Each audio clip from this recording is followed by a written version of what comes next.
Dumating si Basilio sa San Diego habang kasagsagan ng prosesyon. Naabala ito sa daan nang bubugin ang kutserong kanyang sinasakyan noong dumaan sa kwartel. Nalimutan ni Sinong na dalhin ang kanyang sedula. Hoy! Nasaan ang sedula mo?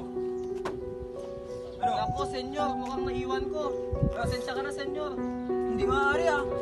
Bumaba ka sa karwahe mo! Senyor, di ko pa naman sinasadya. Pasensya na po.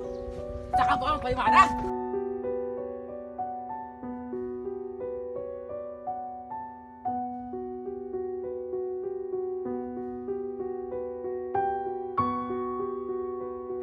Iniutos ni Basilio na palakarin na lang ang kanyang sinasakyan na makaraan ng prosesyon.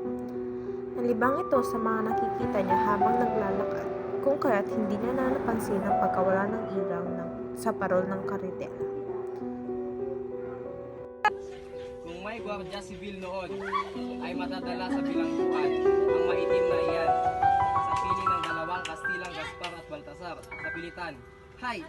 Alam niyo na, senyor, kung ang kanyang kanang pa ay malaya na ngayon. Ano? Kanang pa? Nino? Hay! Alam niyo na, senyor, kung ang kanyang kanang pa ay malaya na ngayon. Ano? Kanang pa? Nino?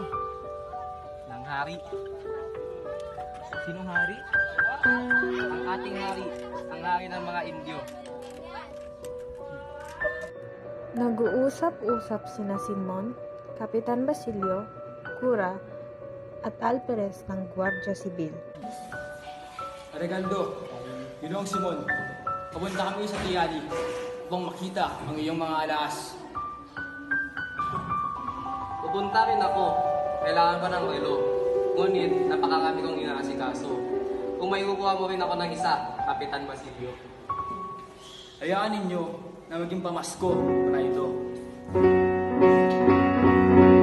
Hindi ko mapapahintulutan, Kapitan. Hindi ko mapapahintulutan. Bueno, baka natin pag-usapan yan pagkatapos. Nais ko rin ng magagandang ikaw na may mataas na kalidad. Saka na lang natin pag-usapan ang halaga. Huwag kayo mag-alala, Padre. Ako ang bahala sa inyo. Napakatuso! Pinagtubuan niya lahat ng tao. Kung totoo ang mga balita, nakukuha niya raw sa kalahati ng ang tunay na halagang mga alaas na pinagbibili niya. Nangangahulugan na siya ay tumutubo ng sobra-sobra. Nakakalungkot isipin ang mga katulad niyang mga dayuhan ang kumikita. Tanging ang bahay ni Kapitan Basilio ang nag-iisang masaya sa lahat ng nadaanan niya. Nagulat ito nang makita niyang kinakausap ni Kapitan Basilio, Cura at Alperes si Simon. Nagpatuloy ito sa paglalakad hanggang sa makarating sa tahanan ni Kapitan Tiago na kanyang tinutuluyan.